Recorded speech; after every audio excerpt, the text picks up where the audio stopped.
This week on the Sports Initiative podcast, I sit down with former Great Britain athlete and turned coach Alex Porter. Now coach at the University of Essex, he discusses the university's success at creating professional volleyball players, some of the challenges the sport has in the UK and how it compares to its European counterparts, as well as the talent ID necessary for volleyball, as well as how he addresses some of the physiological challenges that are necessary for success in the sport. As always, if you enjoy this podcast, please make sure you share it with friends and family. I hope you enjoy.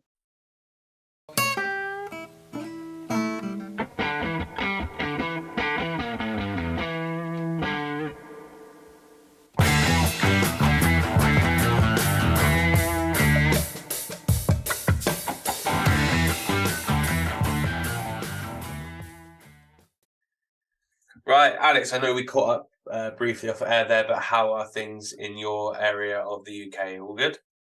Yeah, all good. We're based in Colchester in northeast Essex, and it's a beautiful sunny day. So what else do you want in life? And listen, if you can get a sunny day in the UK, you're all good. I did speak to a guest earlier who's Florida-based, so I don't think it's quite that sunny, but we'll take it. UK weather in a minute, it's not too bad. Exactly. For people that maybe don't know you, haven't come across your work, etc., do you just want to explain to them who you are and what you do? Yeah, sure. So obviously my name's Alex Porter. I'm the head coach of the Essex Rebels, which is the performance team based at the University of Essex. The Rebels for volleyball only started this year. Before that, we had the performance program that competed in Bucks, which is the University League, and we were linked with a National League club called Tendring, which is where I learned to play at 11 years old, a long time ago. I've been coaching, 23, 24 years since I went to university. And I only got into coaching because I got injured when I was playing. So from the age of, 16, 17, I was part of the national team the whole way through until 2006, when the Team GB started for the Olympics in London. Was captain of that and then had to retire due to a knee injury, which kind of sucked, as you can imagine. But then my kind of coaching become more of my focus than the playing. And so I've been coaching full-time pretty much since around 2007, 2008, in various different guises, be that community orientated, club-wise, and the last 10 years at the University of Essex. Taking the program from 80, 90 in the country to top 3 in the country. Not a bad going then in terms of progression through the ranks. I think we'll come on to those other bits and other experiences. I think as a starting point for people that maybe aren't familiar with volleyball, particularly within the UK, but volleyball in terms of an international sport, could you just talk through kind of what the pathway would look like for an individual that is interested in volleyball, I guess particularly in the UK, and what those key milestones are if you were to end up as a Olympian at the top end, where that could take you? Yeah, so most people in the UK start playing at school, or because another family member might play or coach, be that competitively or recreationally. So normally starting in year 7 at school, potentially even at year 10 at school. I know quite a few people that started playing during their GCSEs, as they had to take up a number of new sports, and that fitted the bill for them. There's regional programs, there's local leagues, regional leagues, and 9 times out of 10, if you're in a part of the regional program, you'll get scouted or looked at by the national cadets, and then national junior programs, under 17s and under 19s. Quite a lot of people play beach as well as indoor, because the seasons run opposite of each other, which is quite nice. And there's quite a bit of research out there actually about dual sport athletes, especially in the US, how it reduces burnout and allows them to maintain their focus for longer. So that's quite a nice thing for us to have both those options. Then the national team, the senior national team, will train It's a little bit different now to how it used to be, but in my day and age, we used to train every single month together. We'd come together for Friday to Sunday once a month, and train, once Friday night, 3 times Saturday, a couple of times Sunday. So you got the best players all in the same sports all at the same time, which obviously helped us develop. We don't have a Team GB anymore.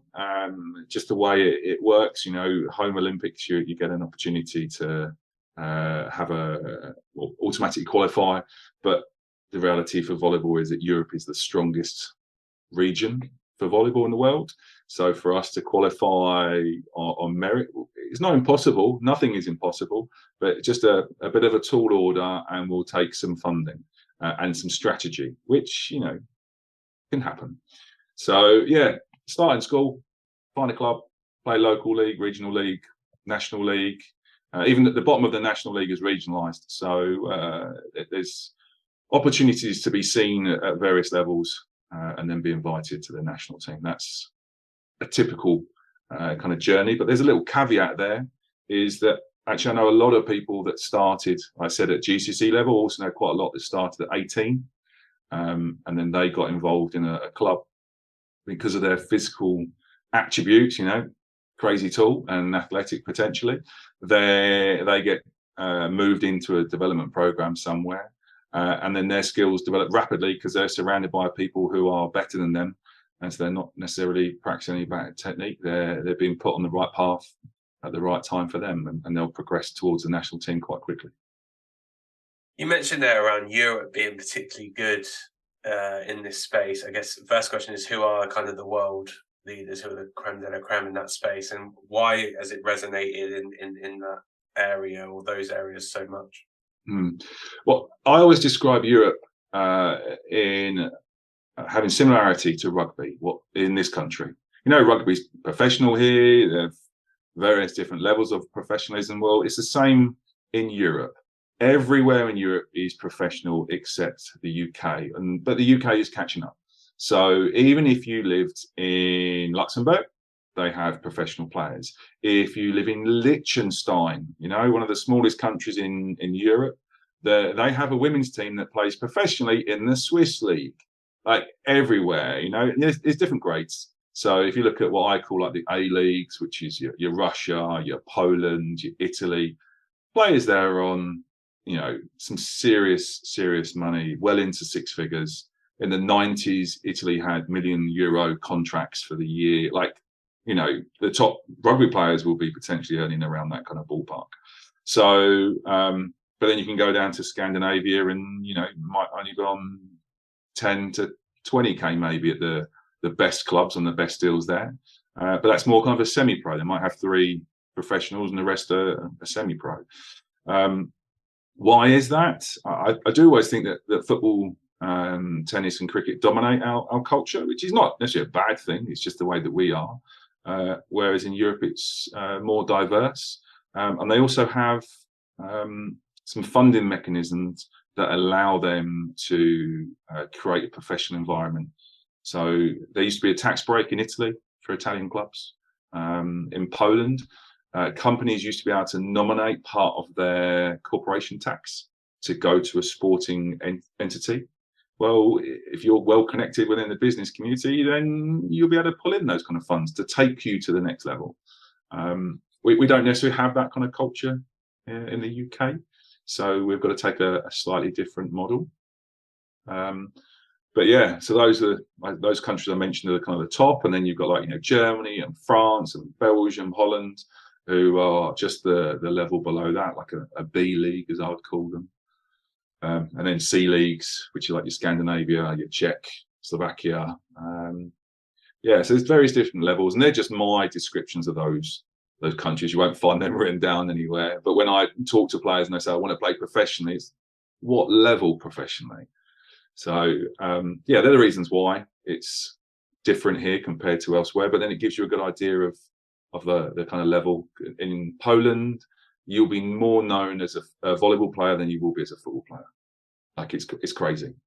Yeah, I was about to say, I don't think that you're going to get tax breaks in this country. I think they'll be well and truly staying in the government's hands. So I can see why maybe those other countries have got more capabilities there.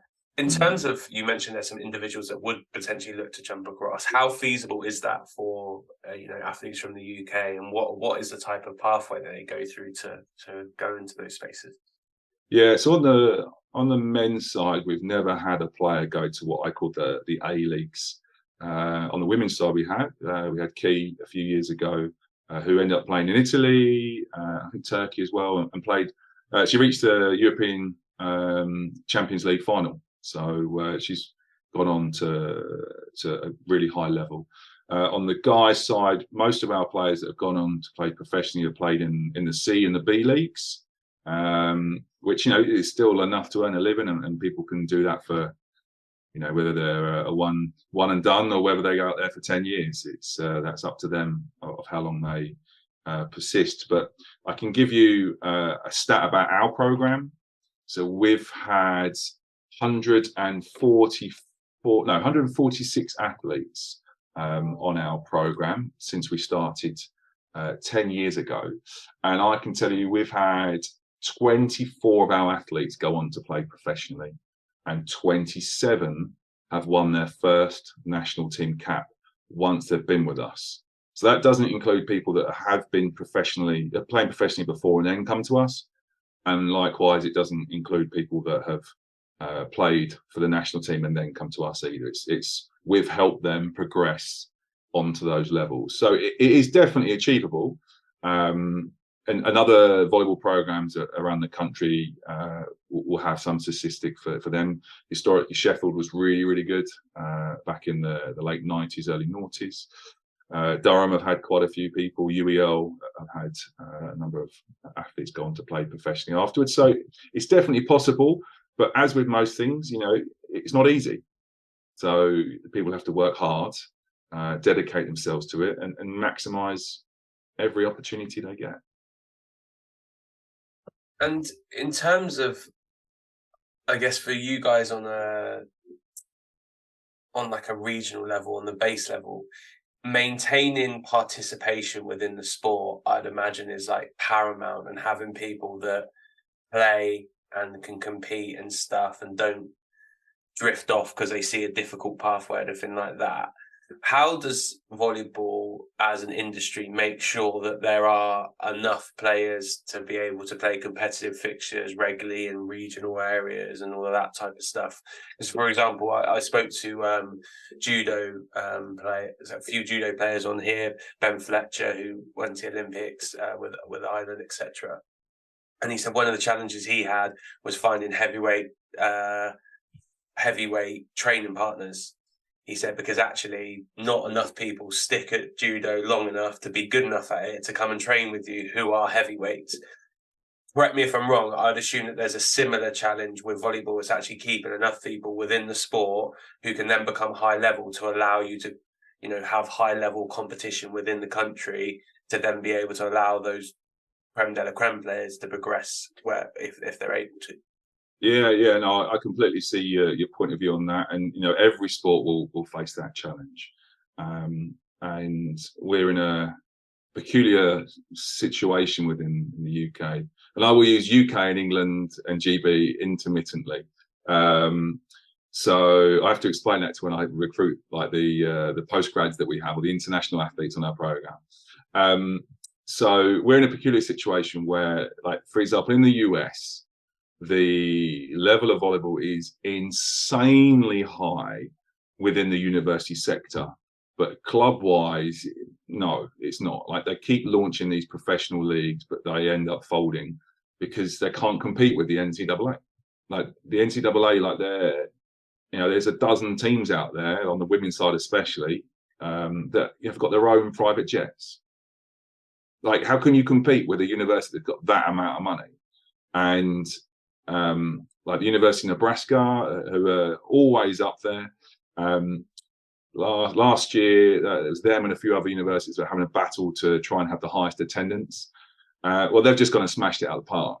So I think their attendance last year, the highest was about 19,000.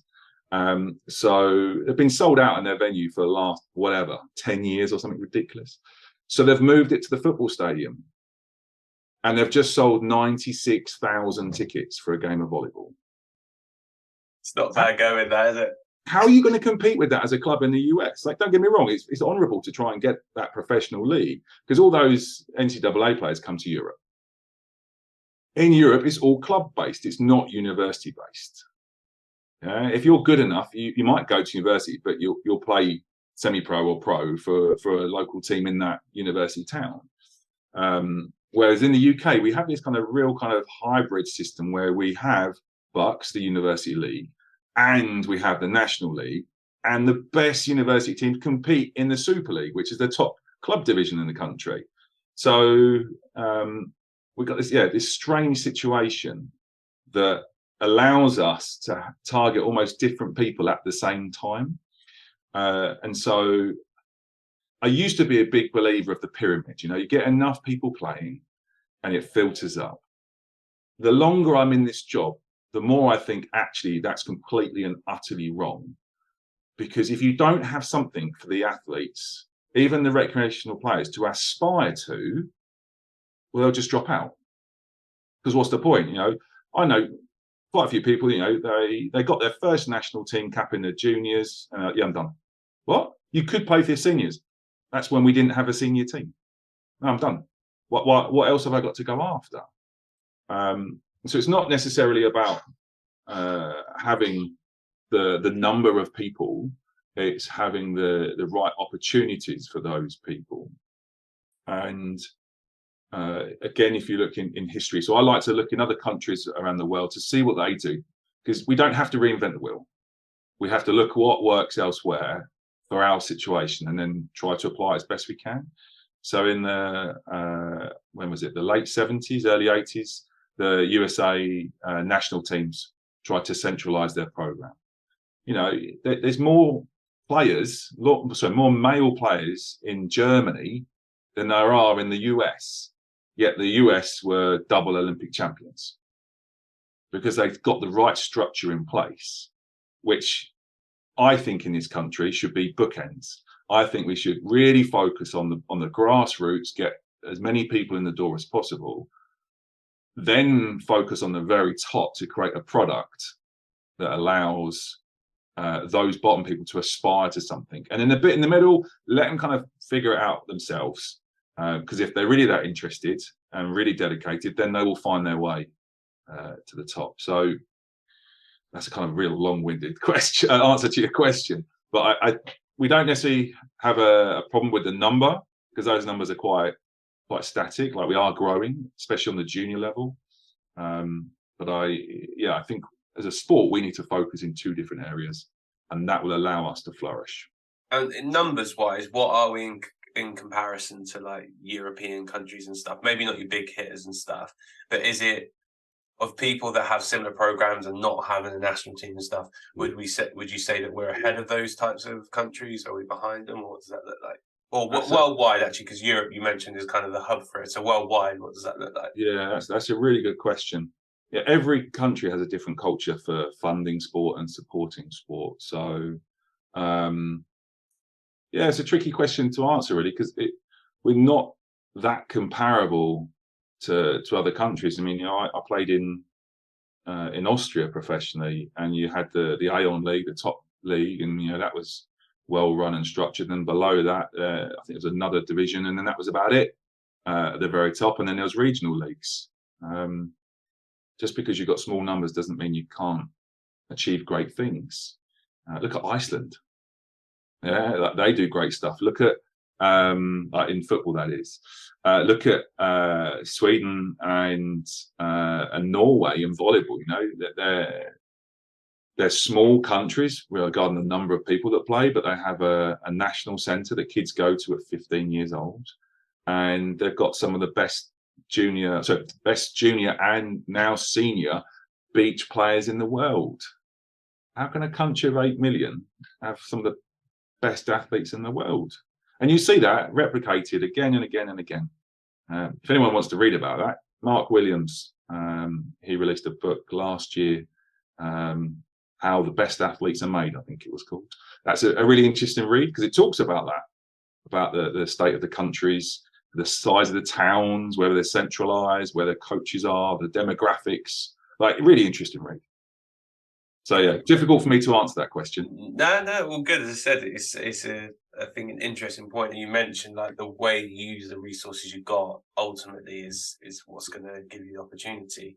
Looking at a talent ID perspective, obviously there's an element of physical characteristics to volleyball, which are going to be necessary. How do you go around IDing talent, if you like, and put that in inverted commas, but how do you go around identifying talent? And then how do you go around identifying those that might have or might be able to progress into those physical capabilities that you need in order to play the game at an international level? Yeah, so G&T, gifted and talented. The way I look at it, if they're gifted, that means they're really tall. If they're talented, they're really skillful. And there's a big jump from junior to senior volleyball in this country. I mean, the jump is big in every country, but here even more so. And the reality is, if you're not of a certain height, you're not going to be playing in the elite stage, in the professionalism or for the national team. There are always exceptions to the rule, because they can make up for that lack of height with their physicality, how high they jump or how quickly they're moving. And so our recruitment process over the last 10 years has evolved continuously. Let's be brutally honest, when you first start, you've got to have bums on seats. There's got to be someone there to coach, isn't there? And we've done really well, and I'm very proud of the athletes that have been on the program. We've had a few guys that were local league standard when they joined us, but they had the right mindset. They were dedicated and wanted to crack on and wanted to train, wanted to push themselves and their teammates. And we had a couple that went from that level that have got their first cap for their national team. Like, how often does that happen? Whereas as time's gone on, now we start to look more at the height profile or the spike touch that they can reach. Because if they're not there, like, how do they expect to be able to compete in training? There's no point in us recruiting a 5'5" female that has amazing ball control, but she can't jump very high, because as soon as you go to the senior stage, you're an obvious target. And we could teach her to jump high, but she's still going to be a target the whole way through her career. Or do we recruit the 6'2" female that is, only played a little bit, but actually we can teach her the skills to play at that level? There's a moral argument for both of it, which I'm well aware of, but this is supposed to be at the elite end. So we need to figure out, what do the players look like in their final year? I can't teach someone to grow. I can teach them to jump, and I can teach them ball skills. So how do you do with that? And how hard is it for you? Because I can imagine you'll have some people reach out to you that you go, technical skills, they are capable, but you're almost got to go down to the phone to them or meeting with them or wherever and go, listen, you just aren't going to be big enough. Like, this just isn't, from the physical characteristics of which you can do nothing about. Yeah, you're just not going to be capable of either coping in our environment or being capable to make that next step up. How difficult a conversation is that to have? Because it's not anything they can go away and work on. Normally, as a practitioner, you're saying, well, if you go away and work on this, it might improve. Now, I did just see stupidly was on Twitter earlier. I did see someone who decided that he was going to grow himself. So what he did was break his legs and went from being 5'5" to 6 foot. But the journey of that seems carnage. I'm not going to encourage that to anyone. But yeah, how do you go around having that actual conversation in terms of saying to someone, like, you've got to face reality a little bit here? Yeah, those kind of conversations are never pleasant. Some people are very aware, and they know. And they're like, don't ask, don't get. I fully appreciate that, and if there's another role on the squad within the program, then you're welcome with open arms. But in that role, this is the end of the line for us.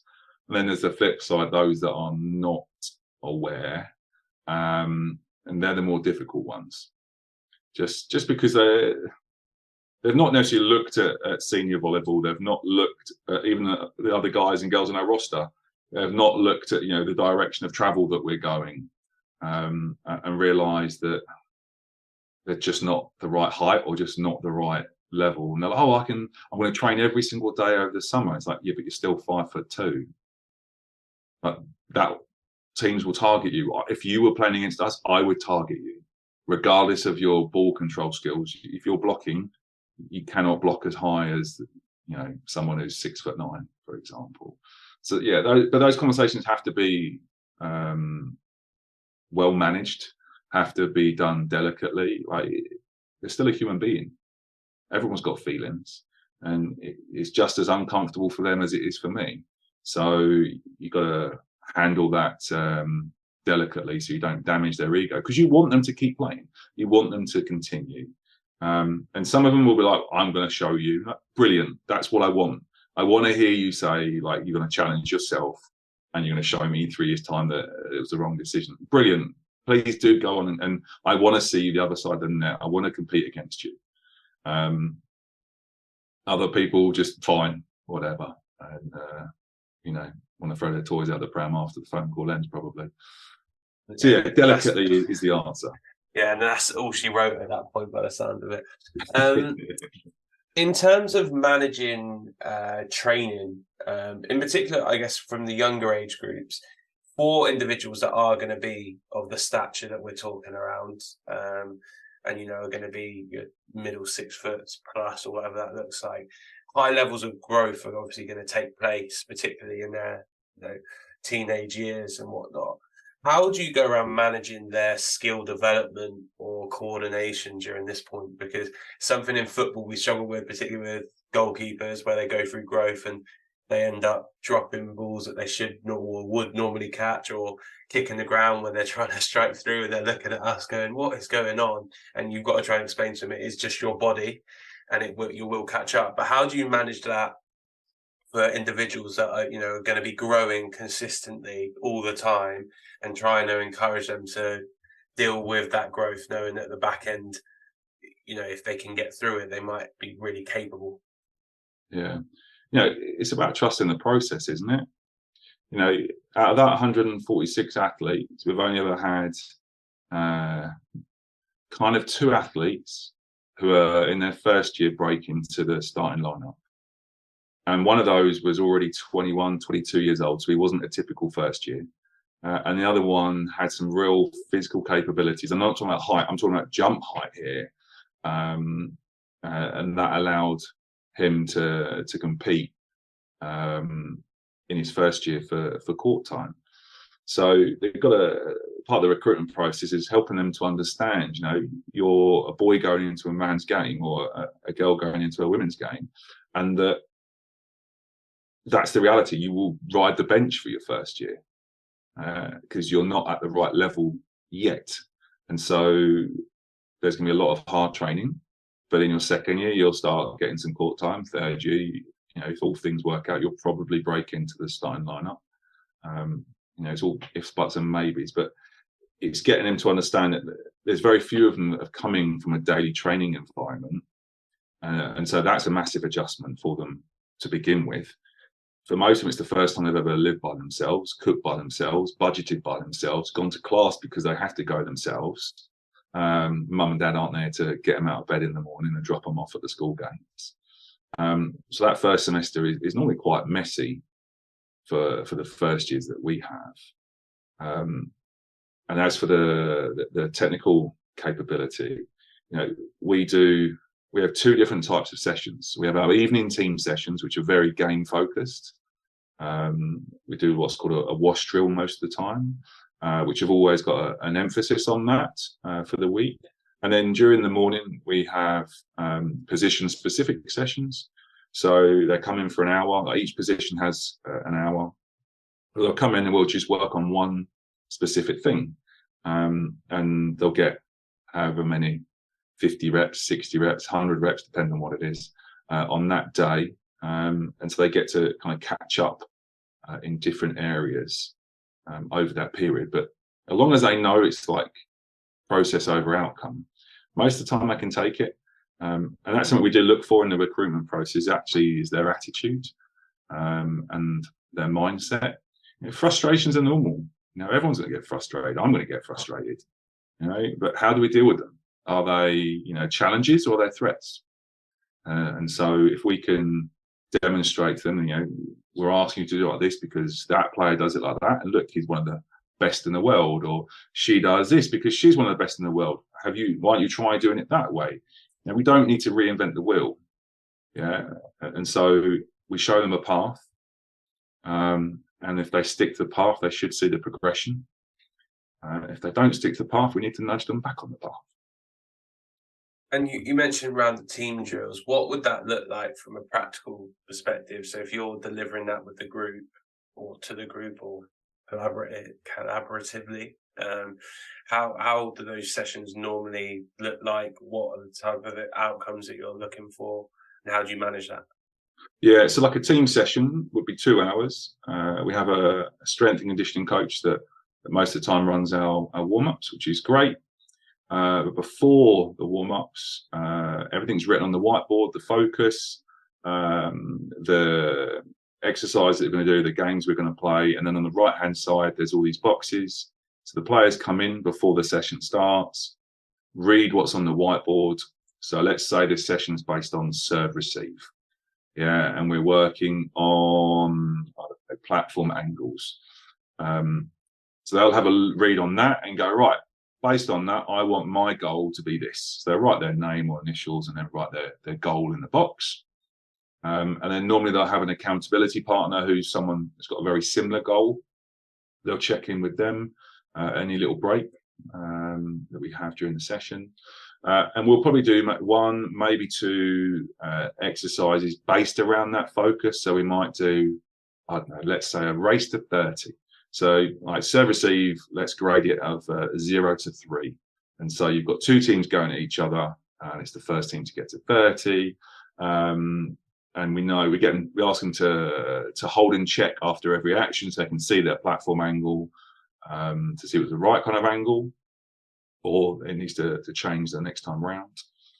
And then after that, we might go into a wash drill where the quality of the reception is the number of points that rally is worth. So if the pass is really good, in theory, the serve receive team should win because they've got more offensive options, so it'll be worth 3 points. If the pass is poor, let's say it's a 1-point pass, then it's more difficult for them to win the point anyway. But whoever wins that would get those points. So the value of it is based around the quality of the serve receive. And we'll do a little bit of an AAR afterwards as well, an after action review where they'll walk around the court twice with the accountability partner and discuss, what was planned on the board, what happened, why it happened, and how they can use that to develop themselves in the future. And you can see that the guys and the girls that really embrace that process, the ones that grow quite quickly, the ones that are hesitant with it or don't treat it as seriously, you see their progress is quite slow. If we do block training in volleyball, you can see very quick progress, but you get quite poor retention. Whereas game orientated, it's slower progress, but really good for retention. So it's finding the balance act between the two. For the players to see the progress over their 3-year period with us. So that's kind of how an evening session would be structured. Yeah, that makes sense. You mentioned something around platform angles. Can you just explain for idiots such as myself what that means? Yeah, so the opposition serve the ball over, and we want to pass on our forearms, like a dig. And the platform angle, if it's just trigonometry, isn't it? Like you want to change your platform angle, like your digging angle, so that when the ball contacts you, it rebounds towards the target. And so depending on the trajectory of the serve, the depth of the serve, the speed of the serve, the angle will be slightly different. Like if you've got a jump serve, for example, which could be going 60, 70 miles an hour at you, your platform angle is not going to be pointed towards your setter, towards the target. It's going to be facing upwards, or more upwards, should I say, because you're going to re-deflect that ball upwards. So then you've got more time on your side of the court to set yourself up and then go and attack. If it's a low energy serve, then your platform will probably be tilting down a little bit more. And so when you deflect it or rebound it, it will go towards the target on a nice kind of parabolic curve. So yeah, it's the angle of your forearms is what we call your platform angle. And there's very different ways that you can describe that or focus on it, whether it's in front and away, to the side and away, with your dropping shoulders or tilting shoulders, getting behind or under the ball. All different things that we can work on to change the outcome of the pass. Perfect. It leads quite nicely on to my next question, actually. In terms of the decision-making piece, how does dialogue on the court happen with that? So I know if anyone's watched it during Olympics or seen it online, etc., you'll see points where you get a setter and you get dummies and it goes to the second or third person coming in under a specific time, or you mentioned someone doing that type of dig to go to a specific person. How do you guys and girls manage that within the game? Because obviously it's quite a short period of time. If a ball's coming at you at 60 miles an hour, that's relatively short for you to be able to adjust where you need to be on the court. So yeah, how does that process work? Yeah, every team will be different, I can tell you that. I know some teams that are very prescriptive on virtually every single situation. So if the pass goes here and it's a 3-point pass, we're doing this. Same place, 2-point pass, doing that. If it goes somewhere else, doing something different. I'm of the belief that we shouldn't be thinking during the rally. So if you read, thinking fast, thinking slow, and there's some other literature out there that as soon as you introduce a cognitive process, like a thinking process, it slows down everything. It slows down your decision making, which then leads to errors. Yeah, because you can't control the speed of the ball. Like, it's coming at you, you need to react. So we don't particularly want any cognitive thought process going on. So what normally happens with us is that the setters will call a certain play or certain tempo before the rally begins. So they'll use hand signals to tell the attackers, this is what we're doing. Everyone's like, okay, great. As soon as the ball is passed in, we now know the quality of the ball. So now we can stick with what that was, or the players will call something different. So it may be like, so we have 3 different tempos on the left-hand side. So you've got a 6, which is like a high ball, a go, which is a medium speed, and then a quick is just like silly quick. Well, you're only going to run a quick on a perfect pass. Like, if you're what we call out system, where the set is 3-4 meters off the net, you can't do that. It's impossible to do it. So on a certain situation, it might be right. You're running a quick there. You're on a 12. You're on a BIC. You're on an A, and the setter's coordinating everything. The pass isn't good, and so then the outside might be asking for a go ball because he thinks actually it's still a good enough pass, but not something that we have to like really slow down on. The player behind might call something different, so we allow the players to make decisions after the game has started, or after the point has started, based on the context of the game, because context is really important. And do you have like during that period when they're setting things up, do you have like the key stakeholders, if you like, of the people, like when the ball's gone from this person to the next one, they will make the call, or is it everyone at the same time communicating as things are going on? Yeah, so the setter will make the decision, obviously, where the ball goes. The way that we do it is that after the quality of the pass or the ball goes up in defense, if it's what we said it was going to be, no one really needs to say anything. But if it isn't the right quality that we're after, then the players will call. And 9 times out of 10, let's say the setter is running from their base position across the court, they've probably only got 2 options now. So they will hear those 2 players calling for whichever one it is. They will see, using their peripheral vision, where those players are, whether they're on time or not. They'll know where the mismatches are on the block already because they will look that way before the point even begins. So they've got some ideas of actually where they want to go, and then they'll be able to distribute that ball at that tempo. So we don't have a scenario where you've got 5 players or 4 players all calling for the ball at the same time. It's information overload for the setter. But you've got at least 2 people that are calling for it, and the setter can hear those, and 9 times out of 10 see them where they are on the court and know actually whether it's a good decision or not. And how do you get the players to take ownership of that or accountability of that? Because I can imagine like an 18-year-old coming in, trying to get vocal with a 21-year-old in 3rd year of Bucks. I know you mentioned that obviously they don't necessarily get loads of court time normally, but in training they would. So how do you get them to take accountability for the fact that, like, it doesn't matter if they're more senior than you, if they've got more experience with you, if they're internationals, actually you're part of the program. You need to be vocal and telling them what your expectations are at that moment for this to work.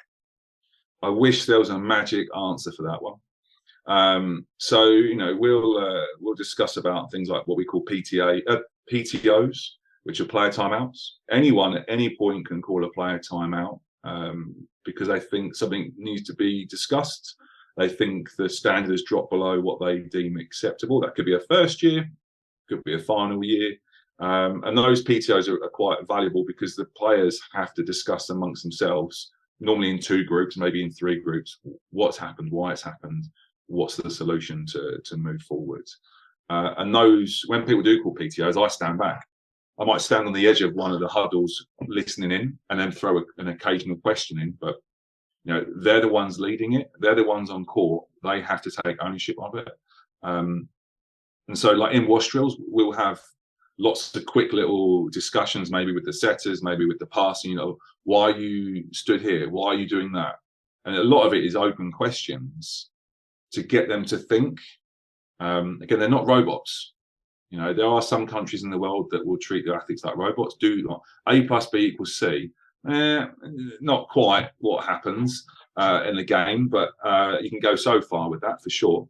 Whereas I think actually having athletes that are informed and are able to make their own decisions is far more powerful, even to the extent of that, you know, if a player can help correct themselves, you know, whether we've been using implicit or explicit coaching with them, you know, if they can start to fix themselves, if they're starting to break down, then, you know, that means they'll get better quicker, or they'll fix it quicker rather than having to wait for us or to say, like, what are you doing? Like, you're starting up way higher than normal. You're holding on to the ball for longer than you should be, or whatever it is. So it's a process of just empowering them every single session of you know, what did you think? Why did you do that? How did you come to that conclusion? Like, replay it. What's a better decision or an alternative decision? And just having those small conversations again and again and again and again to, empower them to make those decisions. And obviously, you mentioned earlier that you've had quite a lot of success in terms of people transitioning over to the continent and stuff and whatnot.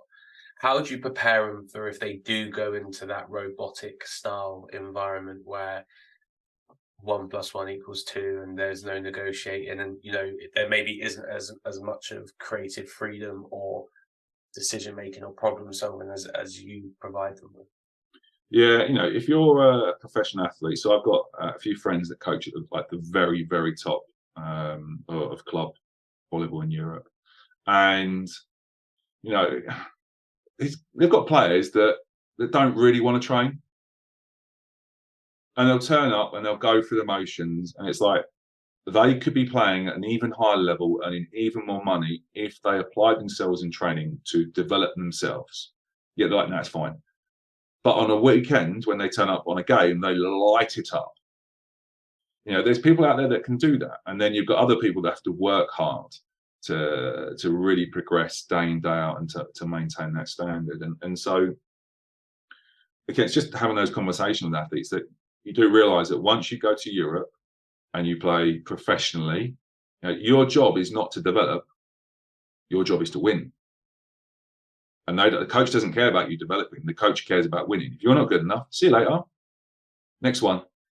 Yeah, people get let go at Christmas because they're not good enough. Like they got recruited, not performing at the standard they required. They get cut at Christmas and they just recruit someone else. So it's making them just value or understand the value is that actually we do care about them, not just as a volleyball player but about them as people, because they are people. And most of the people we work with are adolescents, 18 to 22. Yeah, sometimes we have some 23, 24, 25-year-olds. So it's a similar conversation every single year. That's one of the things I find frustrating about my job. Every year I get older, but they stay the same age. They're all 18 or 22, and I'm like, guys, I'm 10 years in. Why am I still hearing these conversations about X, Y, Z? So yeah, it's just those small personal conversations, because the guys will ask as time goes on, like, coach, I really want to go and play professionally after this. And it's like, well, you need to work here, here, here, here, here. Like, these are your deficits. Like, for you to play at that level, you need to work hard in those areas for it even to be possible. So sometimes just opening their minds to the difficulties, and unfortunately with Brexit, it's made it even harder. I don't like to bring politics in it, but pre-Brexit, any of us could go anywhere in Europe and play. So easy. Now they need to provide a visa for us. Now we are counted as an international. In some countries, you're only allowed like 3 internationals on court. So now it's an upward challenge, an uphill challenge for us. But it's not impossible, And I do believe that the likes of our program and Durham and Nottingham and UEL and a few others, we are pushing forward. We are developing.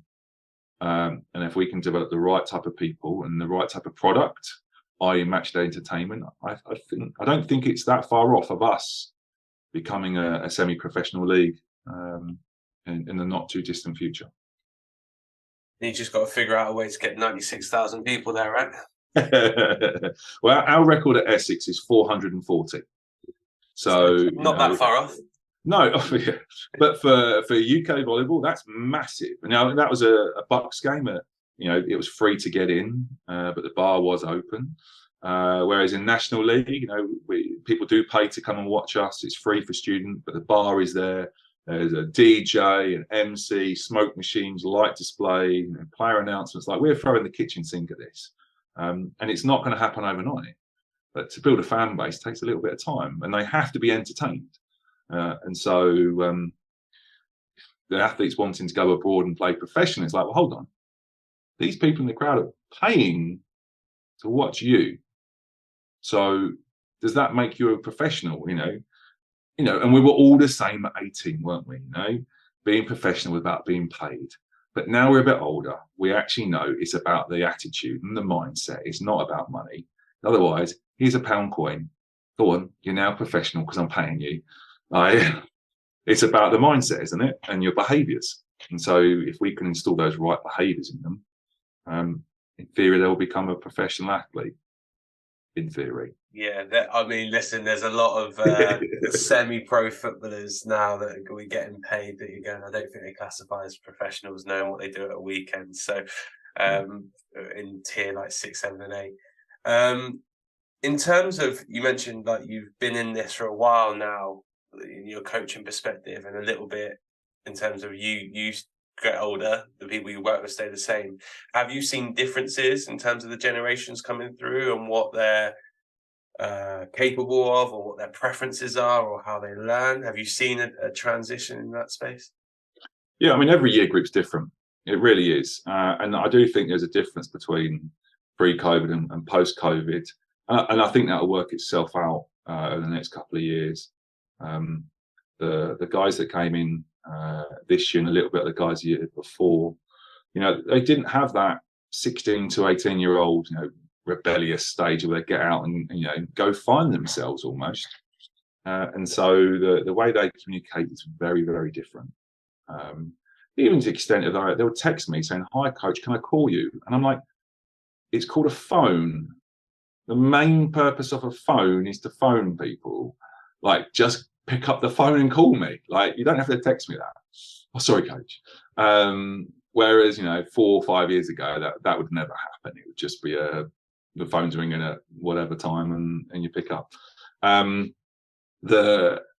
different groups, behave in different ways. Some year groups are really, it's not necessarily us and them, between staff and players, but there's quite a clear glue between the players, and I would never want to interfere or want to try and become part of that. But then there's other year groups actually where they try to bring me into that glue that kind of keeps everyone together, and they'll try to not necessarily fill me in on jokes or whatever, but they'll just, I'm part of that, and that's kind of nice. Although I still feel like I'm the granddad. I'm not that old though. So yeah, every year group's different, and that's one thing I do really like about my job, is that I don't have many bad year groups, but the ones that I find the most frustrating, I know that actually come September, the group will be different, and we can positively affect the culture within that group, and we can positively influence the way they communicate with us, the way they communicate with themselves and their teammates. I call it proud dad moments. Every year we have proud dad moments. And I'll give you one of the best examples. This is going back pre-COVID. We had a player in their first year who was not making the right decisions, shall we say. They were injured, and so they weren't doing anything in training, just coming along. And then, straight after training, they were suggesting about going out to a nightclub. And that was the night before a game, and they were trying to entice a couple of the people to go with them. So later in the week, 2 players come up to me, 2 final year students. Coach, can we have a word? I'm like, yeah, sure. And they raised this. And they were like, we think she's making poor decisions. And I was like, okay, well, what's the best way to, help her make better decisions? And they're like, if you talk to her. I'm like, how often do you do what your dads tell you to do? Yeah. But when your friend suggests something, you'll do it. And they looked at me and went, we're going to talk with her. And I'm like, yes. And if that doesn't work, then I'll step in. Yeah. And they went and spoke to her. Fast forward 2 years. This player comes up to me, coach, can I have a word? I'm like, of course, step into my office. Right, there's this player in the first year, and she's making really bad decisions, and she's doing this and doing that, and like getting all kind of animated about it. I'm like, all right, yeah, okay, well, no, that sounds familiar. And she's like, you need to talk to them. I was like, are you sure about that? And she's like, yes, definitely you need to talk to us. Like, I know someone else that was like that. Who? And I just looked at her and raised my eyebrows. And she just paused for a second. She's like, not me. I was like, really? And then she was like, oh, yeah. I was a bit like that, wasn't I? And I was like, did anyone come up to you and have a conversation with you in your first year? She's like, oh, yeah. Yeah, so-and-so and so-and-so come spoke to me. I was like, and how powerful was that message? She's like, yeah, that made me reevaluate things and got me to where I am today. Like, so what's going to happen next? She's like, oh God, I'm going to go talk to him, aren't I? And I just laughed. I was like, yes, you are. And if it doesn't work, I'll step in. So like, that's a proud moment for me, where they've come from being a kid to being an adult. And sometimes that's that kind of scenario. Other times, we've had people that not been making right decisions, and it doesn't matter, we've spoke to them or the players spoke to them, and we're on the verge of letting them go. And for whatever reason, we decide to give them one more chance, and then they end up becoming one of the captains, one of the leadership group. And you're like, do you know you were this close to going? That close. And so people do change, they do grow. And that's really exciting for me. I like seeing that development in people. And I've completely forgotten what your question was now. But no, listen, I think that's actually, looking at the time as well, a really nice point to finish on, because like you said there, about giving people accountability for, the culture of the group. Everyone talks about how do you develop culture, how, how do you create a high performance culture? Well, it is a little bit of that, right? It's the players understanding what the expectations and standards are, saying that we think you're falling outside of it currently, and granted with a little bit of support from yourself, being willing to go and address that with a team member, which hopefully allows them to plant a seed of going, actually, I'm going to make a little bit of a change here to try and make myself better, but make the environment better. So I think that's a really nice playback of actually how culture can be manifested in the sporting situation. So last question for me, which is, if I were to speak to any of the athletes that you work with, how would you hope they described you in 3 words, and why? Oh, that's a good one. Caring, I think, will be the first one. Tall. I'm 6'9", 2 meters 3. I think will be the second one, and I think dedicated would be the third one, because this isn't a job where we're making $1 million here. We do it for other reasons, and the amount of hours that we do.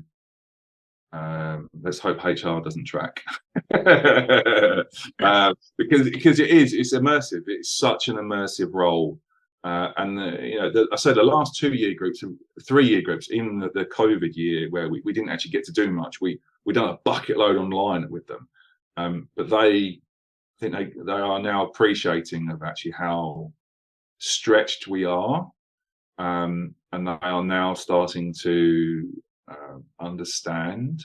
Like Mondays is daddy daycare. I spend all day with my 2-year-old on a Monday. My 4-year-old's at school, so I pick her up and do rainbows and swimming and whatnot. And I'm like, guys, do not contact me on Monday. Like, you are not the focus of my life on a Monday. If it's urgent, obviously call me. But like, they're now kind of respecting those boundaries, that they'll only contact me, at other times. Because I realise that I'm pretty much available 24/7, and I, quite relentless in learning. I'm a lifelong learner. Going to watch other coaches and how they work, speaking to other coaches in the world to see how they structure things and what can we learn. And so, caring, tall, dedicated. Perfect. Listen, Alex, really appreciate your time. I think a fascinating insight into volleyball and your workings and stuff. And so I'm sure a lot of people have taken a lot of use from the bits that you said. But really appreciate your time, and catch you again soon. Welcome. No problem. Take care.